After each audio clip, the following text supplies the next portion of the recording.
Hey guys, welcome back. In this video, I'll show you how to switch your Monopoly Go account step by step. Let's dive in. First, open your Monopoly Go app. Make sure your current account is saved or connected properly to either Facebook or Google. This is important because if your account is local and not connected, it could get deleted when we switch. Now, tap the 3-bar icon, go to settings at the bottom right, and select Manage Account. Connect your account via Facebook or Google if you haven't already. This step keeps your progress safe. Next, press and hold the Monopoly Go app icon.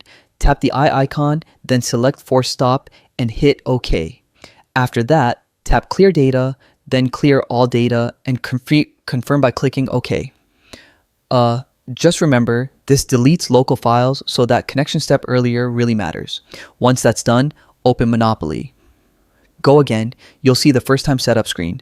Enter your age, click agree, then select play with friends. Choose your browser, which will redirect to Facebook. Log into your new Facebook account if needed. If you're already logged in, just click continue as your account. Then return to Monopoly Go. It should now log you into your other account. Sometimes it takes a few seconds, but that's it. Your account has switched. And that's all there is to switching your Monopoly Go account. If this helped, hit the like button, subscribe, and check out our next video for more tips.